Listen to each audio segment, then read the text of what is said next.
Welcome, everyone. This is the admissions panel for the University of British Columbia Master of Data Science program.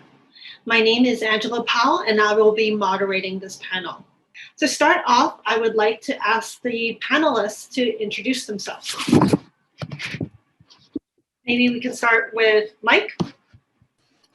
Hey everyone, my name is Mike Gelbart. I'm an assistant professor of teaching in the computer science department here at UBC Vancouver, and I'm one of the option co-directors for the MDS Vancouver program.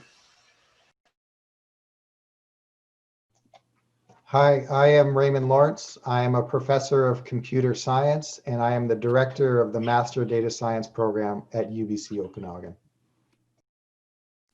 Hey, I'm Miikka Silverberg. I'm a assistant professor at the Linguistics department and a teacher in the MDS CL. So that's a Master of Data Science in Computational Linguistics program. Thank you to our panelists.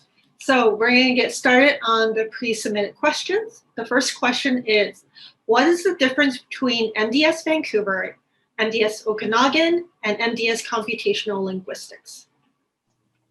So I'll start with answering that question. Before I talk about the differences, it's really important to talk about the similarities. What you're getting is a 10-month intensive program that's designed to train you with the skills that you need to compete for data science jobs. That's common across all the options that you have in the MDS program. And we work really hard throughout the options to have a consistent curriculum and collaborate on things like events and career services and other sort of things that are really important beyond just the core curriculum that you're taking, because we want to make sure you're successful when you're done. Now, as for the differences for the programs, the MDS option in Vancouver and Okanagan look very similar in terms of curriculum. There are some particular aspects of computational linguistics that another panelist will speak to.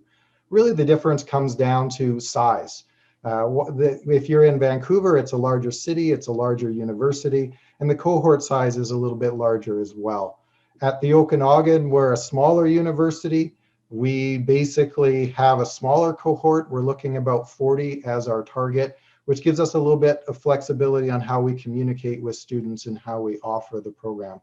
But overall, the important thing to realize is you're getting a world-class education at a top 40 university in a very popular field. I'll let Mike speak from the Vancouver perspective on this question. Yeah, I'll echo what Raymond said. The curriculum is pretty similar, and the MDSV program is bigger. As Raymond said, bigger university, more students. We have around 95 students in the current cohort and the one from last year. We've been doing this for a while in MDSV, and a bunch of us teaching in the program have been teaching from the beginning, and that's been nice. And there's a big community of alumni that is actually common to all three programs. So we have a alumni Slack workspace that alumni from all three programs go into, and people post jobs and that kind of thing. So that's been a really nice community as well. I'll hand it over to Miikka. Right. So with regard to cohort size, like Okanagan, we're also slightly smaller than the MDS Vancouver program. So we've got 32 students currently, and we're probably going to get about 40 students next year. And then, of course, the main difference is that we have in the computational linguistics program, we have a very strong focus on language processing. So we build applications for language processing. And this means in practice that we work a lot with texts, and we learn to discover information from text, and we learn to train systems which can annotate text in various ways. And this means that we also have a very strong focus on artificial intelligence and machine learning, deep learning in particular. Yeah, and I guess a third difference is that we almost exclusively use the Python programming language, and this is slightly different than the other MDS programs, which use a kind of mix of Python and the R programming language. But that being said, our students still learn R. They just use it slightly less than the other MDS students. Yeah, I think those are the main differences.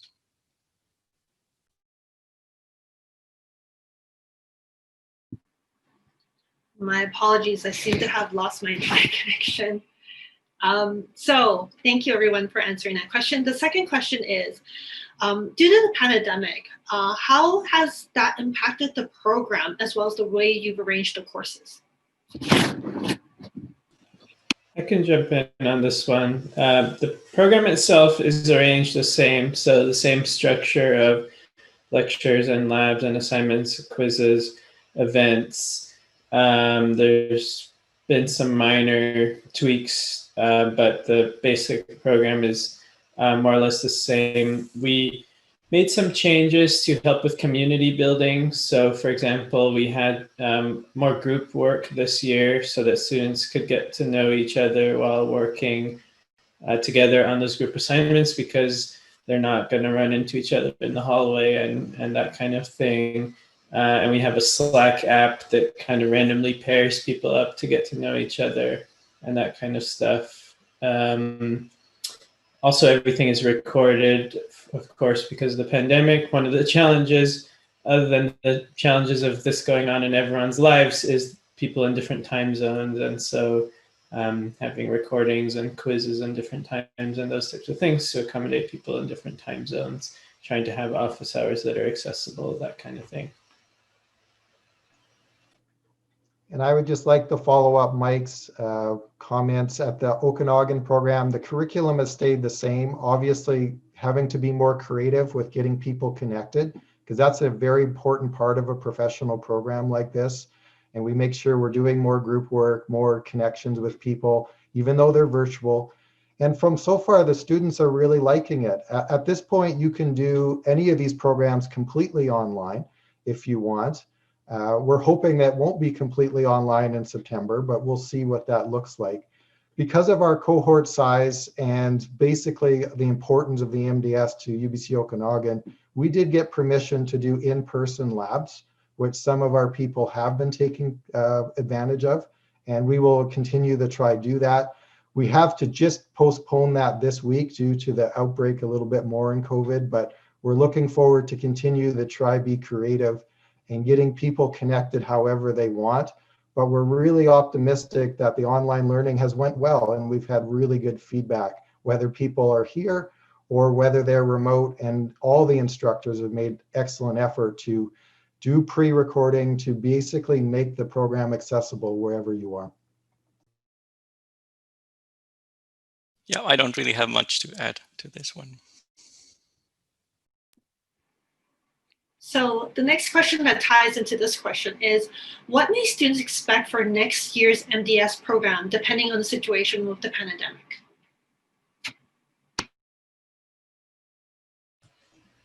That's a great question. Obviously, we're hopeful, like everybody else, that the vaccine gets deployed and that people are in person at all universities, including UBC. That's something we're not sure what the exact answer will be until we see what the impacts are. And I would say at the base case for the Okanagan, and I'm sure for all the other programs, you'll still be able to do it online as before. But as possible, we're looking to get people here when it's possible. Now, it will be an interesting question if we're going to continue to support completely online learning. And at the Okanagan at this point, we have no reason not to, but it's not a decision that has been finalized at this point. Yeah, I would say we're an in-person program and we want to be in person, and we just don't know yet if we can. And it's not really up to us, of course. It depends how things go and how the health authorities and the university decide to proceed with things. And so I guess my answer is we would like to be in person and we don't know yet. Yeah, I guess that's my answer as well. Hopefully we can be in person. Thank you. I think we did kind of answer this question already. Can this program be done online? Can it be done part-time? I guess Raymond touched on that before. I can say for the part-time, no, it can't be done part-time, and it's a very intense program. So different people spend different amounts of time on MDS, but I would say it is at least a full-time commitment for most people doing the program. That's kind of the trade-off with having it be 10 months, which is short, is that it's very intense. So yeah, we don't have a part-time option. In terms of can it be done online, I guess, well, we don't know yet, but my kind of inclination was maybe a bit different from Raymond's for UBCO, which is that I think we would have it in person or online. But we don't know yet. Yeah, so that hasn't been determined. That's just my gut feeling. And we've had questions about if people are able to work full-time while taking this program. I think that answers that question. You will not be able to work full-time while you are in this program. Okay, I'm going to direct this question at Mika to give him an opportunity to speak. Do you need to have a math, stats, or computer science background to get in and to succeed in the program? Well, we do have formal requirements on prerequisites. So we do want you to have at least one undergraduate level programming course, one calculus or linear algebra course, and then one probability or statistics course. But apart from that, you don't really need a background in computer science or the sciences in general. So at least for the Master of Data Science in Computational Linguistics program, we're extremely happy to receive applications from students who have a humanities or arts background. That's kind of our one of our target audiences. So please, if you do have a humanities or arts background, please apply to the Master of Data Science in Computational Linguistics program. Yeah, I can just echo that and say we have had students from all backgrounds that I could think of, and we're very open to that. And this is definitely not a program for computer science majors or something like that. As Mika said, they're the prerequisites. We have people who have an undergrad degree in computer science, but that is not the majority of people, and we have students from all areas.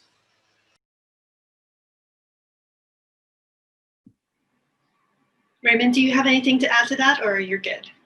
I was just going to echo the comments that non-technical backgrounds in many ways are very interesting because a lot of applicants have technical backgrounds. And so we're looking for a diversity of people with a wide range of experiences overall. So don't feel limited if you have not a lot of data science experience. This program is designed to train people with a variety of backgrounds. And we're especially looking for those people in arts, in business, and other fields where they can take the data science knowledge and apply it to those fields. Great.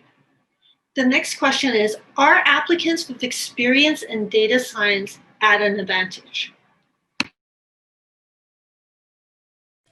That's a tricky one. I mean, there's two parts to that question. Are they at advantage in the admissions process, and are they at an advantage in the program? And for the admissions process, I would say not really. For the reasons we just talked about. I mean, that this program is to teach you data science, and so if you already know data science, then we might be wondering, okay, why are you interested in this program?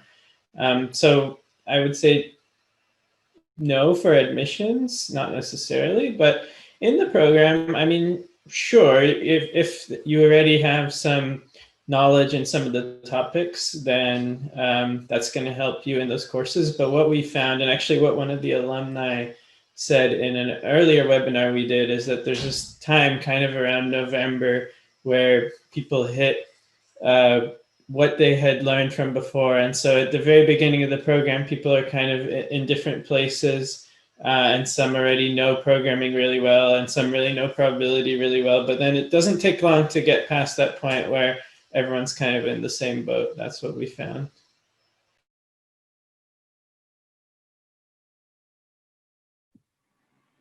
Would Mika or Raymond like to add to this at all? Yeah, I guess I could also say that, of course, you're going to have a bit of advantage, especially if you are a strong programmer. So that's going to be very helpful in the program. But that does not mean that you shouldn't apply if you don't have a ton of experience in programming. So you can definitely apply. And in the admissions process, we don't really favor anyone. It's just down to the letter of intent and the application as a whole. We just look at the quality of the application. As Mike says, it might help you for the first month or two if you have some data science experience in the courses.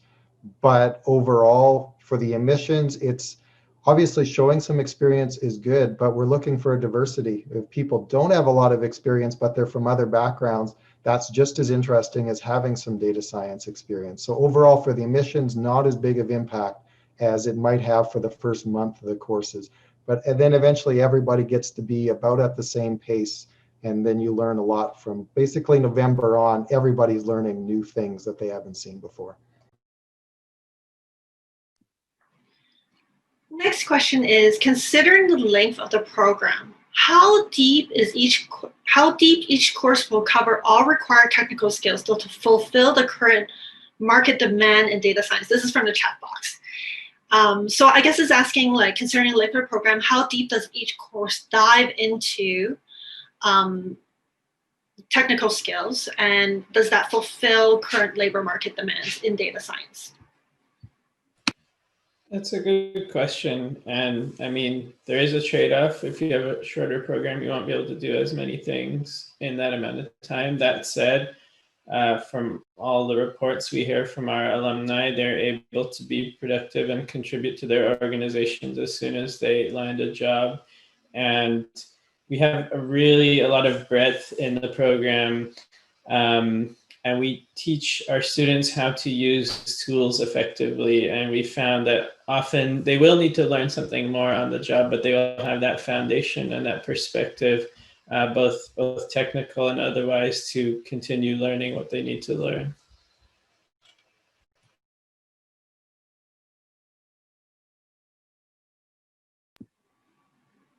Raymond, anything to add to that?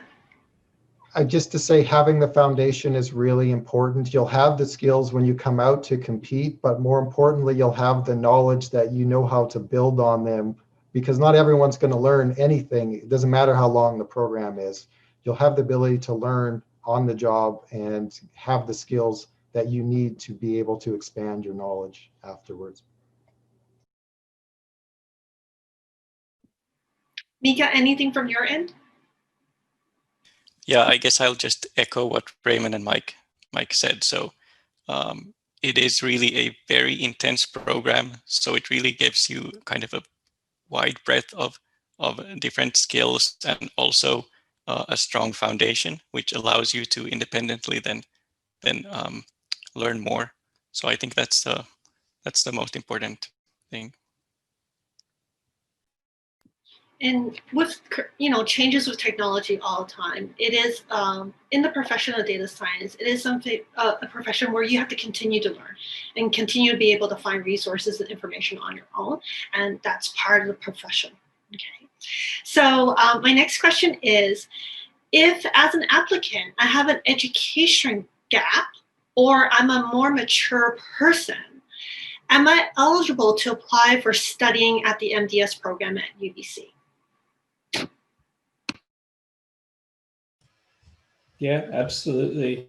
We talked about diversity, and that's not just academic backgrounds, but we have people fresh out of undergrad, and we have people with 20 years of work experience, and we actually have those stats on our website showing the breakdown there. And so definitely, it's really awesome having people with work experience in the program, and often that gives you a motivation of, okay, I've encountered these issues in my work. I really need to know how to solve them, and that's really fun to work with those students. I will say that sometimes there's a case where someone's 10, 15, however long years out of school, and maybe their programming prerequisite is from back then. And so we might say, okay, has this person actually been programming in their job? And we'll try to figure that out from their application. But if you can make that clear, that's extremely useful.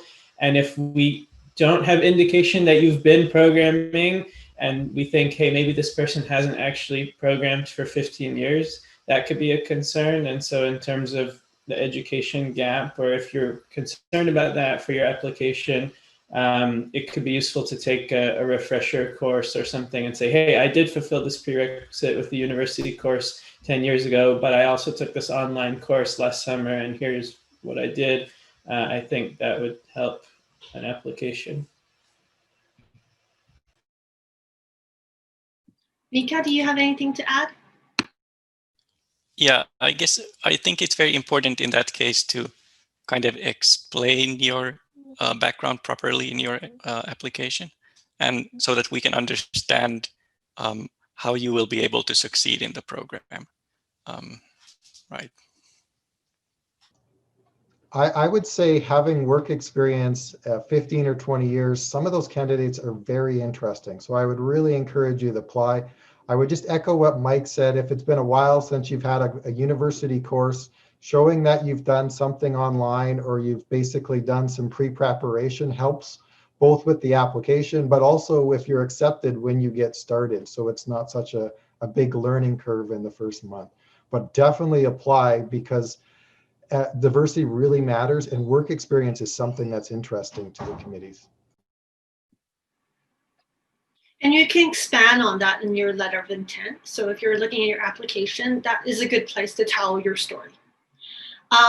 This next question is kind of tied into the last question. If I am applying for the MDS program and I don't have a relevant background, what knowledge, could be courses or things you would advise people to learn before they apply?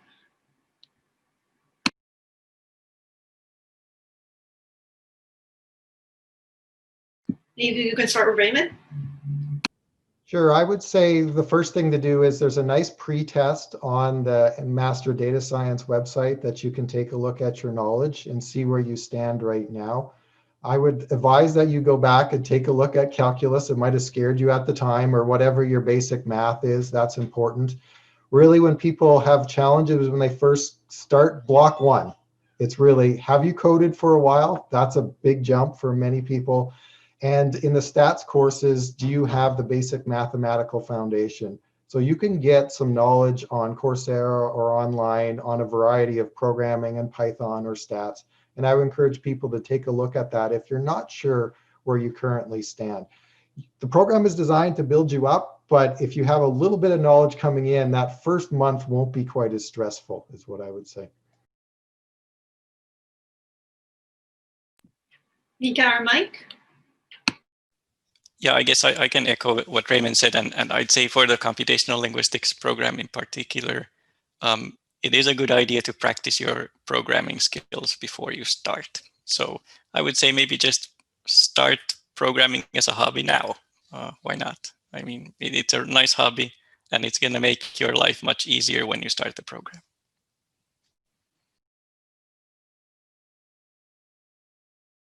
Anything to add to that, Mike? No, all good.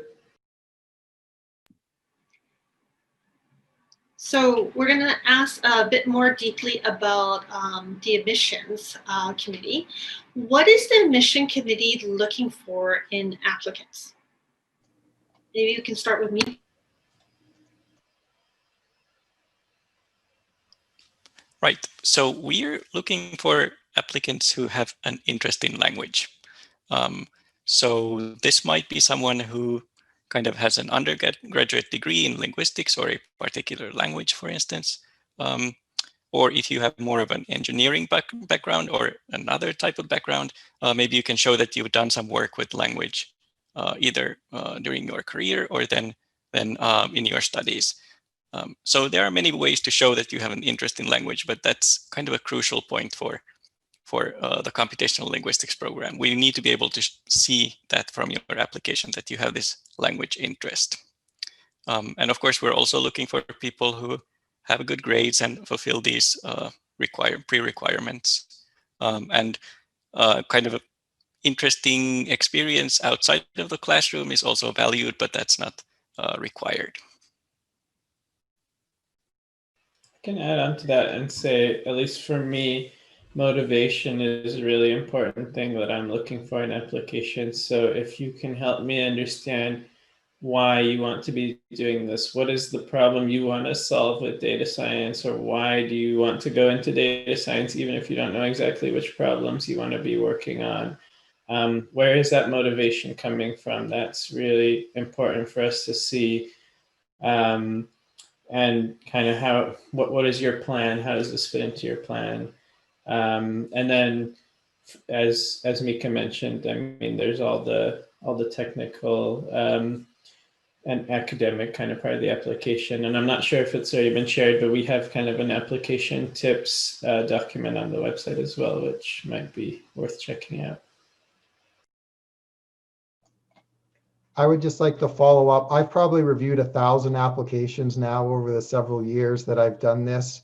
And the first thing I'll say is there's no one perfect application. You can't just say you have to have this.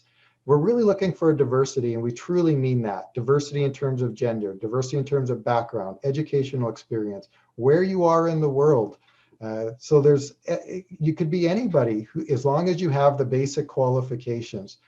What really makes an application stand out of all the applications is honestly fit and motivation. Why do you want to do a data science degree? Why do you want to do a data science degree at UBC, and specifically for our program at UBC Okanagan? And the way you have a chance to say that is in your letter of intent, and to a lesser extent your resume. Show us the background, show what you've been doing, make an argument on why being part of a UBC Master Data Science program will make a difference to you, maybe a difference to the world. Show us that energy and enthusiasm, and that you've been working towards this, or you have a feeling this will make a difference in your life.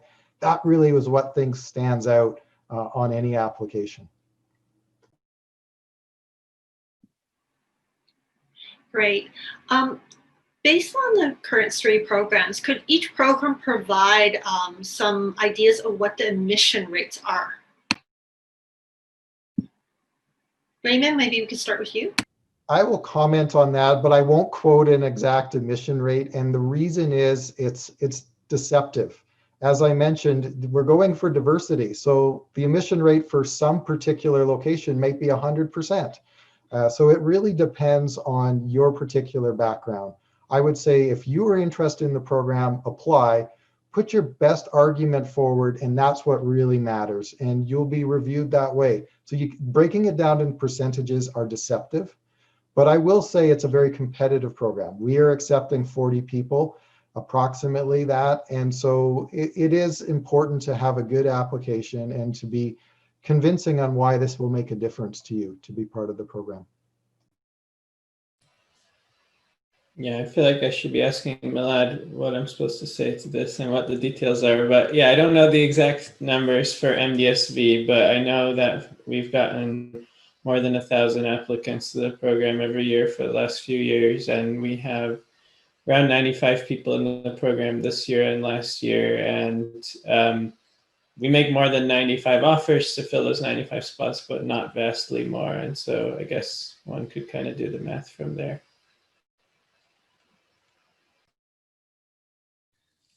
Yeah, I looked up some numbers. So we're going to accept around 40 to 45 students next year or this year. And last year we had 143 applications in total. So maybe you can do the math.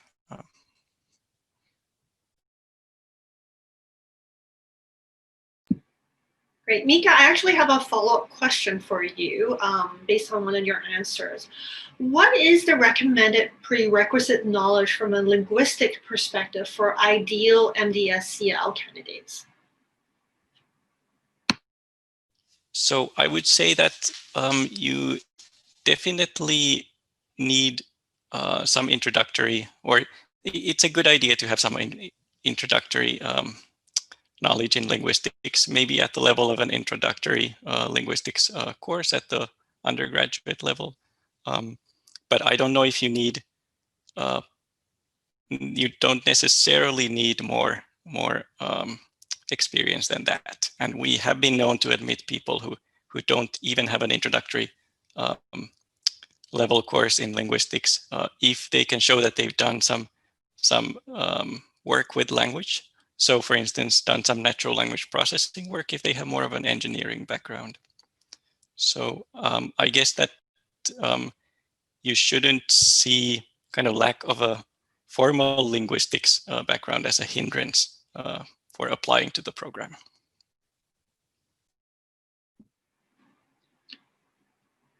The next question, I think I could probably just have one of the panelists answer this. If I want to, as an applicant, apply to both campuses, both Vancouver and Okanagan, do I have to submit 2 separate applications? Yes, you do. And actually, it is possible to apply to all 3 programs, but that would be 3 separate applications and 3 separate processing fees for doing that. And the reason why that is there is we are united in our Master of Data Science overall, but we want to make sure that you're interested in particular programs that we have. It doesn't hurt you to apply to multiple programs, but obviously each program wants to hear why the Master of Data Science is a fit for you, and specifically at that program as well. Great. My next question is, how do you review the applications? Is it a first come, first review mechanism?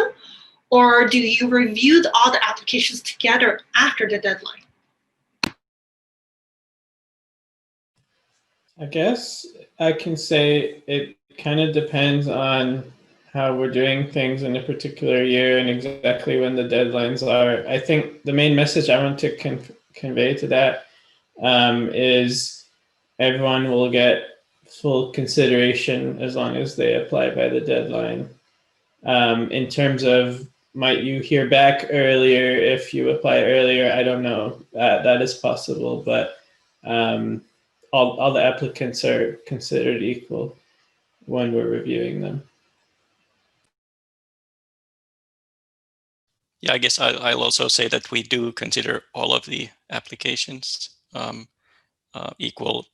Some people, if they have a very strong application and they submit before the deadline, they might hear back a little bit earlier. But I don't think that means that you should try to submit your application early. Instead, please just try to focus on making your application as good as possible and submit when you feel like it's done.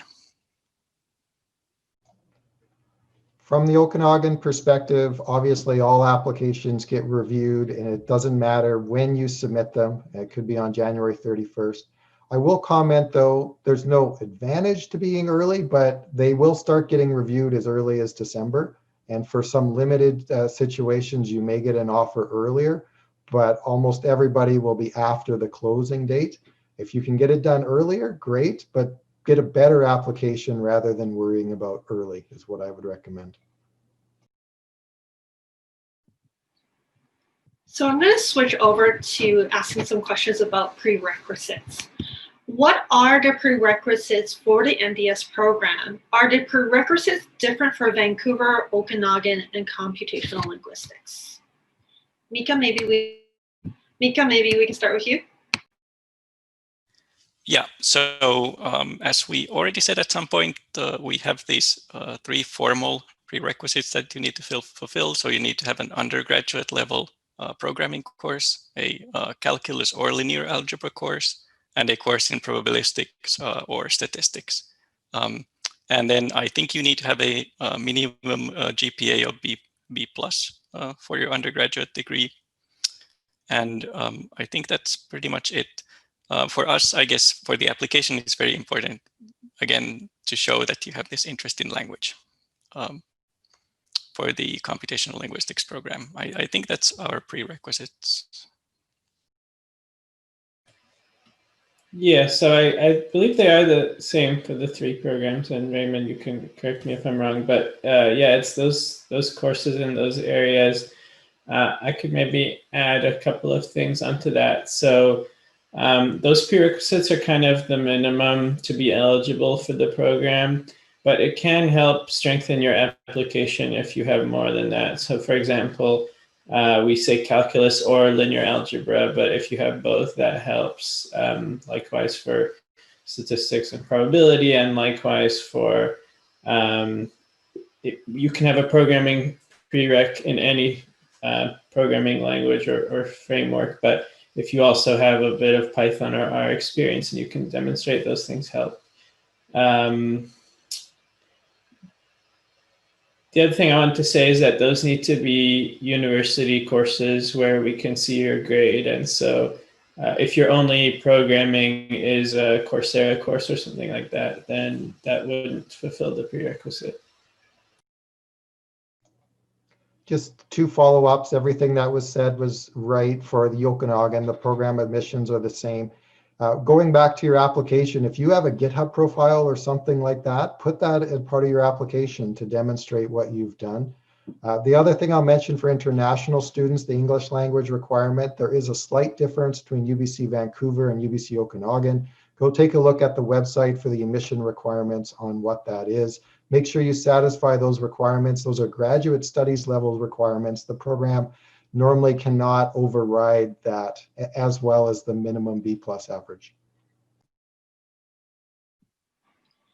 Great. I believe Mike has answered the next question. The question was, will courses from edX or Coursera fulfill the prerequisites? It will not. I could add one thing though, Angela. So for the MDSCL program, if you have a very strong background, so for instance, a undergraduate degree in linguistics and some relevant work experience, there have been cases when we've kind of accepted you to use a MOOC to make up for one of those prerequisites courses that you might be missing. So, but only one, basically. But this is a slightly exceptional situation, so you really need to have a strong background for us to do that. Does Mike or Raymond have anything to add to that? I can just add what I mentioned before, that even though one wouldn't be using a Coursera course to fill the prerequisite necessarily, it can still be good to have. And I gave the example earlier of it has been a long time since the course and you did a refresher or something like that. So if you've done it, it's certainly worth putting on your application. I agree with that. I look at those Coursera courses as evidence that you're interested in data science. I'd have to say now, originally we accepted a few people who didn't have the university course prerequisites. Now it's still possible, but it's very unlikely. We'll put it that way, just the way Mika said. It's possible, but it's unlikely now given the size of our applicant pool.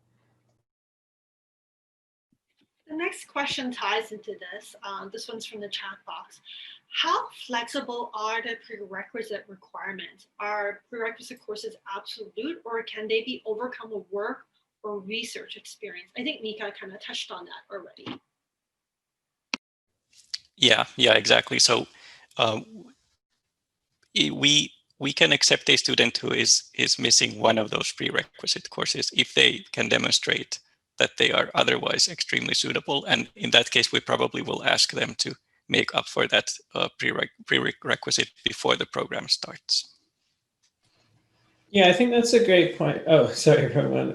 I think that's a great point, that there is sort of this in-between area of, well, you have 2 out of the 3 and you're taking the 3rd one right now. And there have been some cases where we've actually said, okay, we're going to wait a month until and contact that person, ask for their grade because the grade wasn't available at the time they applied, or they have a very concrete plan to take the course afterward, like in the second term or in the summer. The issue there is, well, A, we're taking your word for it that you're going to take the course, but more importantly, B, we can't see your grade in the course. And so that's kind of an in-between area that we would usually not count from an MDSV at least. But as Mika said, in exceptional cases, if we have reason to believe that this is okay, it has happened, but it's very unlikely. And the most common case it would happen from our perspective is, let's say you never did a programming course, but then you've been a developer for the last 4 years or something like that. It has some evidence that you've shown you have the skill set. And those prerequisites are there to make sure you succeed in the program. We don't want to set anybody up for failure. So it's, in a sense, a safety net for the people applying to be in this program. Next question. What if I what if as an applicant, I do not meet the minimum GPA requirements? Can I still apply, and can previous work or project experience make up for a low GPA? We can start with Raymond. I will comment on this one, and each program is slightly different. Just to realize, though, the course requirements that we just talked about are program level requirements. The program gets to make the decision on that. The GPA, the English language requirement, are UBC level requirements that all graduate students have to basically satisfy. It's much harder or much more unlikely for the program to override those particular requirements. There are cases in place that it can be done, but it's much less likely that that's going to happen because they're UBC level graduate requirements. I would just add about grades, at least from my own perspective as a reviewer, that it does depend on how long ago it was and work experience. So if someone's been in the workforce for 5 years and they have stellar reference letters from their manager at work or something, then as a reviewer, I'd be less concerned about their exact grades than if someone's coming straight out of undergrad and they don't have a lot of experience and their grades are a very big part of their evidence, then I would value that more. Yeah, I guess I can just kind of echo what Mike and Raymond said. I would also say maybe that we have admitted a few people who did not qualify for the minimum GPA, but that really is quite exceptional. So then you have to have a very suitable background otherwise, and a very strong application otherwise. To follow up from that question from the chat box, can grades from a graduate degree be used for admission instead of a bachelor's GPA? Mike, would you like to take that one first? Or Raymond, doesn't matter. I believe the GPA calculation considers all degrees. That's what it does for UBC Okanagan. And I expect Vancouver is similar. So both your undergraduate and your master's or any other degrees will be considered. And if you have other masters, that's positive to your application. Yeah, I was going to say I don't actually know, so I'll take Raymond's word for it. Yeah, I also don't know exactly. Moving on to the letter of intent, what in your opinion makes a stellar letter of intent? So again, mentioning that document on the website that kind of crystallizes some thoughts about this, I definitely recommend checking out. But to kind of reiterate what's on there, to me, it's very important that the document be specific to you. So it is very common that I'm reading a letter of intent that's talking about why data science is important. And I'm thinking, I believe that already. That's why I'm here doing this job. And if the first, third of the letter of intent is talking about how data science is revolutionizing the world or industries, it doesn't help me evaluate the applicant. So I would say, what's really important is tell us about you, and not just anything about you either necessarily, but why do you want to do this? What have you done? How is this program fitting into your plans? Very concretely, convince us that you want to do this and that you can do this is essentially it.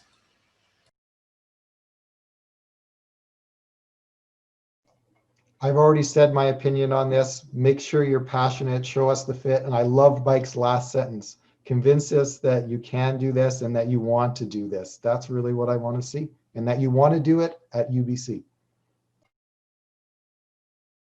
Yeah, exactly. And for computational linguistics, let us know why you want to do computational linguistics. Thank you. I just want to add to that, do not use templates. When you're reading admission applications, if you're using templates, they all sound the same. So that actually counts against you. My next question is about language requirements. IELTS and TOEFL have been suspended in some countries due to COVID-19. What are an applicant's options to fulfill the English language requirement if that is the case?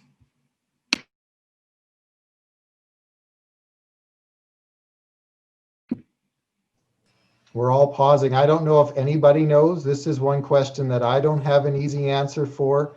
If you're at an English-speaking university, the English language requirement's waived. If you can't do the test, I don't know. I'd have to actually contact our own graduate studies if they waive it or what the policy is in place. So for that particular question, please contact all of our great admissions people who will be happy to answer that for you. I believe Malad has an answer to that. Malad, if you can maybe put your answer into the chat box, that might be helpful. And I believe Raymond just answered the next question.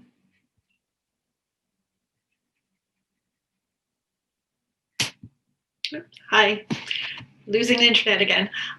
Raymond, I believe you answered the next question. Can you be exempt from the language requirement if you are an international student who graduated from an English-speaking university?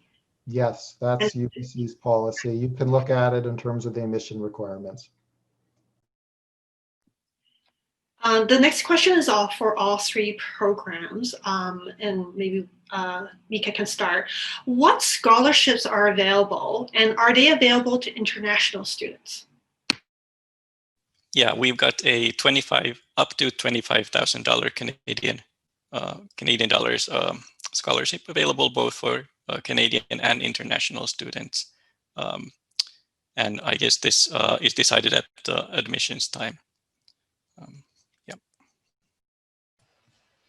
In the MDSV program, we have smaller scholarships on the range of 5,000 to 10,000, and those are available to international students and domestic students. And then there's also financial aid and bursaries that are only available to domestic students. The Okanagan program has the same scholarships as Vancouver, 5,000 to 10,000, and with bursaries.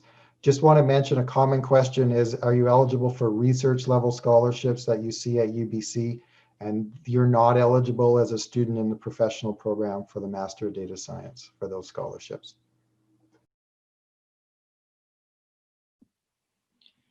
Great. Moving on to a different topic. How difficult is it to find a place to live if you are moving to Vancouver or to Okanagan for the MDS program? Maybe we can start with Raymond about the Okanagan. Well, like everything, it's easier now in COVID times. There was so much space on campus this year. It hasn't been a problem in the Okanagan to have a residence that's close to the university. We've been really encouraging our students to stay on campus. We've got a special deal, if you will, with the housing that they're making our graduate students a priority, where normally it's just first years that get a priority. And many of our students have taken advantage of that and be able to walk to class or a lecture in 5 minutes for being on campus. But there's a lot of opportunities, and it's easier now than it was, and it was never super hard, but you know, Kelowna and Vancouver are also more expensive than some other places in Canada. Yeah, I don't really have anything to add. I feel like that'd be a good question for our alumni panel who've gone through it, but there's definitely some students in Vancouver who do live on campus, some that don't, and people seem to make it happen.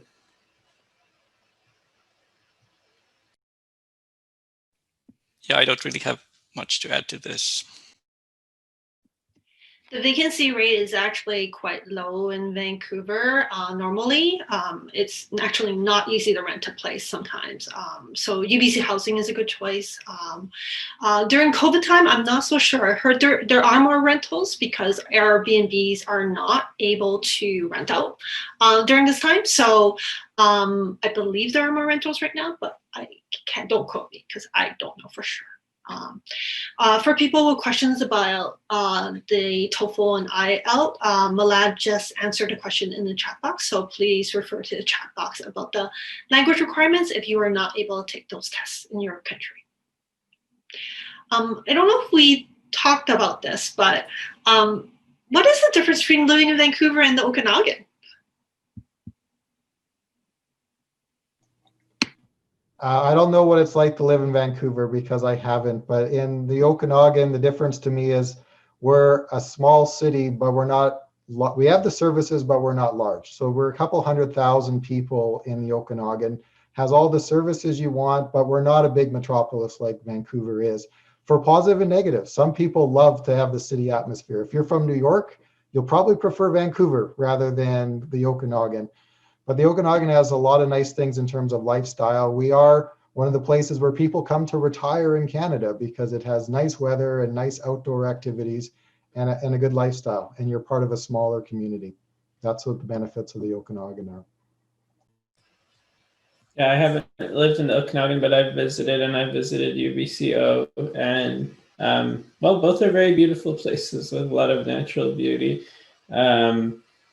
And in Vancouver, people definitely enjoy the forests around UBC, which are great for walks and hikes. And we're right on the ocean, and UBC is not too far from downtown. And so Vancouver really has a lot to offer, especially for people who like the outdoors. Yeah, I've never been to Okanagan because I actually moved to Vancouver or Canada in general at the start of 2020. But yeah, Vancouver is very nice and the campus is really nice. So I recommend it. Great. Moving on, what are the job or internship prospects after the program?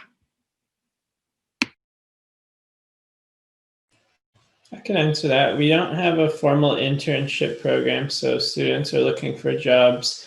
They may find, most students find full-time or permanent jobs, but some students may find internships on their own or essentially shorter contracts. And the job prospects tend to be pretty good. Again, we have information about that on our website in terms of statistics and that sort of thing. And we see a few things. Some people we see going back to their industry that they were in before and bringing in these new skills. So maybe it's the mining industry, for example. And then we see people doing complete career changes and going into data science in another industry. We also see MDS alumni hiring new MDS alumni, which is really cool and kind of convenient because those people will know exactly what the new people will know. And so that's been nice as well. Agreed. I would recommend taking a look on the website. We do track when people get their positions after they graduate from the MDS program, and making you have the skills to be successful is really important. It's a key feature of the program. I was surprised even during COVID times, I've been a reference for several people and they've just recently got a position from the last cohort. It's been a little bit challenging this year, you can imagine, for hiring, but the opportunities to get jobs, whether you're in Vancouver or Okanagan, BC, Canada, all over the world, you have the skills to compete, and that's the most important thing. Yeah, for the MDSCL, we did a survey of this or last year's cohort, and it seems like all of the people who answered the survey are actually currently employed.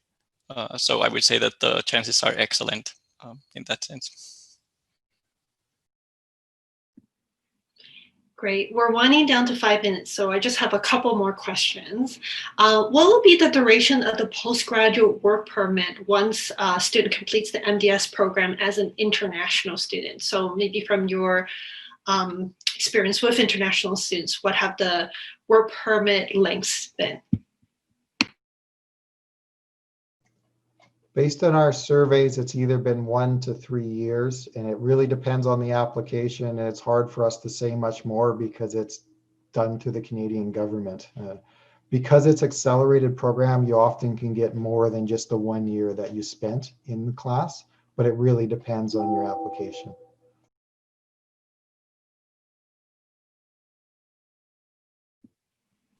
I guess our students typically have gotten a 1 or 2 year postgraduate work permit.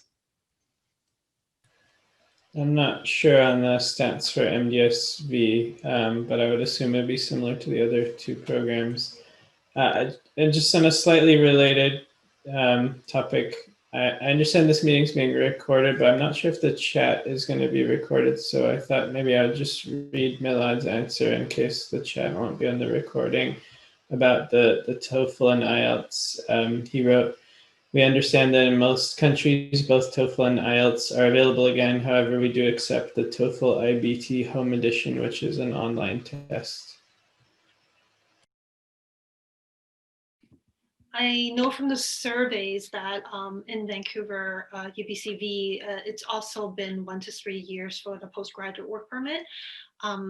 That is, as Raymond said, based on the government policies, and that can change from time to time. So it's very hard for us to say. We do have international student advisors on both campuses who are able to help you with your questions around work permits if you need to speak to someone.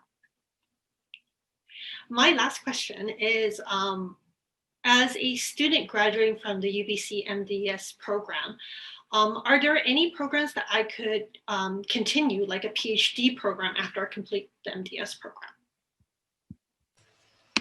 Yeah, that's an interesting question. The MDS program is a professional master's program as opposed to a research-based master's program. So it is not meant to lead one into a PhD. It's meant to lead one into the workforce. And so we have had, I think, one graduate ever that I'm aware of who is now doing a PhD. And I suppose it would depend on, I mean, there's so many PhD programs and their requirements, and I certainly can't speak for all of them, but the intention with the MDS is kind of a professional program, and it's not a research-based master's program. I would agree with that. We've actually had one person stay for a research program, and they're one of the TAs that we have in the Master of Data Science. It works out very well. It's just not probably the recommended path. If you're wanting to go for research, you can use the Master of Data Science, but that's really not what its focus is. Yeah, the same applies to computational linguistics. We do have a couple of students who are now applying to PhD programs, but I would say that that probably would not be the option for most people. So as we wind down this panel, any last word of advice for applicants? Maybe start with Raymond. Well, my major advice is apply. If you're not sure if you qualify, apply, and we will look at your application. Remember, we're looking for diversity. We're looking for fit for UBC. I want to see your application. We all want to see your application, and hopefully there is a fit for UBC. We are selecting you, but you are selecting us as well, and you would be getting one of the top programs in the world at one of the best universities. So please apply. We look forward to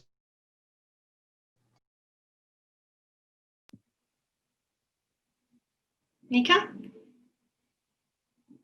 Yeah, I guess I'd like to say that please let us know why you want to study in the MDS CL program. That's kind of one of the most important things. Please focus a lot on your letter of intent.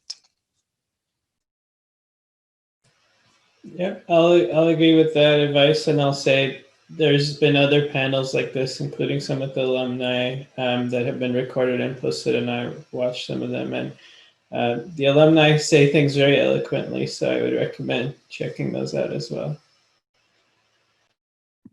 I'd like to thank each of our panelists for joining us today. That concludes our admissions panel. Do feel free to contact us by email if you have further questions. You will find emails to our MDS programs in the chat box. We will be sending out a link to this recording afterwards. And please take care, and we hope to have you join us in the MDS program next year. Thank you, everyone.